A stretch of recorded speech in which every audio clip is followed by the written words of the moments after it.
دوستو، وطن عزیز کی ساری سیاستوں کی کارکردگی ایک طرف اور عمران خان کے 3 سالوں کی کارکردگی ایک طرف، آؤ ایک چھوٹا سا جائزہ لیتے ہیں۔ سب سیاستدانوں کی جائیدادیں ملک سے باہر، عمران خان اپنا اکلوتا فلیٹ باہر سے بیچ کر پاکستان میں گھر بناتا ہے۔ ساری دنیا کی ایجنسیوں نے زور لگا کر معلوم کیا، پتہ چلا اس شخص کی پاکستان سے باہر نہ کوئی پراپرٹی ہے نہ کوئی کاروبار۔ سارے سیاستدان کاروباری مفاد کے لیے غیر مسلموں سے ہاتھ ملاتے رہے، ان کی دعوتیں کرتے رہے، ان کو خوش کرنے کے لیے اپنے ملک کو خود دہشت گرد کہتے رہے، اور عمران خان لندن، امریکہ، عرب، ملائیشیا، ایران، افغانستان جا کر پوری دنیا کے سامنے کہتا رہا کہ اسلام کا دہشت گردی سے کوئی تعلق نہیں، اسلام کو دہشت گردی سے جوڑنے کی سازش مغرب نے کی ہے۔ بھائی، لوہے کا جگر چاہیے تم کو مغرب میں کھڑے ہو کر ان کے سامنے کہو کہ تم نے میرے دین کے خلاف سازش کی تھی۔ ہے کسی میں جرت؟ یہ سب سیاستدان عید منانے کے لیے بھی مغرب جاتے تھے۔ یہ شخص 3 سالوں میں کبھی بھی کسی تہوار پر باہر نہیں گیا۔ جشن عید میلاد النبی یوں منایا کہ خاتم النبیین کی شان بیان کرنے، ان کے اسوہ حسنہ کو پوری قوم کو سمجھانے کے لیے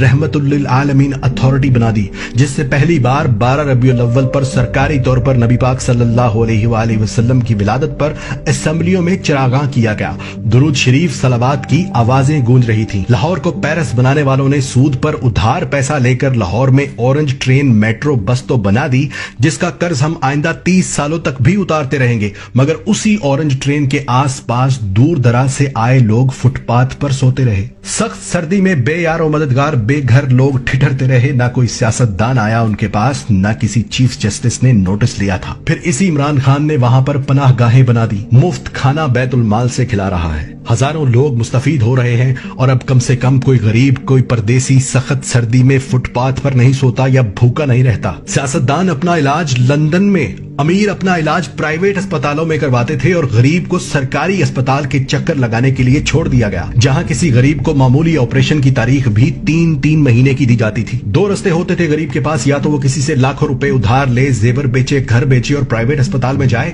یا پھر 3 ماہ تک سرکاری اسپتال میں باری آنے کا انتظار کرے۔ اور آج اسی عمران خان نے پہلے پختونخوا اور اب پنجاب کے ہر خاندان کو 10 لاکھ روپے سالانہ کی انشورنس مفت کروا دی کہ جاؤ امیر غریب ایک جگہ پر علاج کرواؤ، پیسہ حکومت دے گی۔ کسان کو آڑتی لوٹ لیتے تھے، بیج اور کھاد ادھار دے کر کہتے تھے کہ فصل پوری ہمیں دینا، اور کسان مجبور ہو کر دیتا تھا۔ اونے پونے خرید کر گودام بھر لیتے تھے، نہ گنے کی پوری قیمت دیتے تھے نہ گندم کی۔ اسی عمران خان نے مفت ٹریکٹر تک تقسیم کیے ہیں، کسانوں کو کسان کارڈز بنا کر دیے جس سے سستی کھاد فراہم کی جا رہی ہے۔ حالانکہ تاجر مافیا اتنے ہی زور سے کھاد بلیک میں بیچ رہا ہے تاکہ حکومت کو گندا کر سکے، لیکن حکومت ایک ایک کر کے ان سب کے گوداموں کو سیل کر رہی ہے تاکہ کسان تک کھاد سستی پہنچے اور کسان کسی کی دباؤ میں آ کر اپنی فصل گروی نہ رکھے۔ دنیا کی سب سے بہترین ایئر لائن، دنیا کے سب سے بہادر پائلٹس، دنیا کی سب سے تیز ترین سروس دینے والی PIA کو سیاستدانوں نے کباڑا کر دیا، اور یہاں تک نہیں چھوڑا بلکہ اس کو بیچنے کی رٹ لگا رہے تھے، یہاں تک کہ اس کے ساتھ قومی سٹیل مل مفت دے رہے تھے۔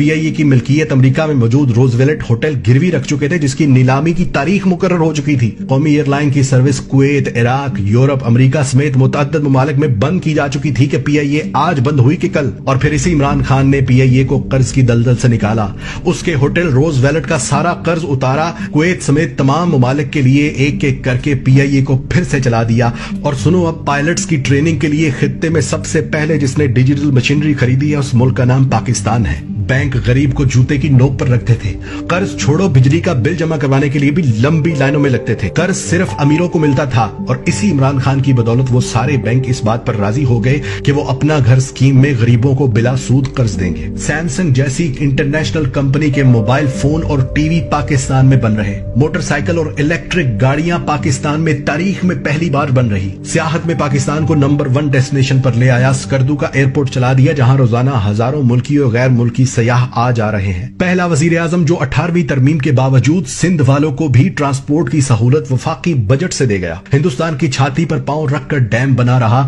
گلگت بلتستان کو پاکستان کا آفیشلی حصہ بنا دیا، افغانستان اور امریکہ کی 20 سال سے چل رہی جنگ ختم کروا دی، پردیسیوں کے لیے روشن ڈیجیٹل اکاؤنٹس کھولنے کی سہولت دے دی، نادرا کے باہر لگی لمبی لائنیں ختم کر دی، کسی پرائیویٹ انشورنس کمپنی کے طرز کے دفاتر بنا دیے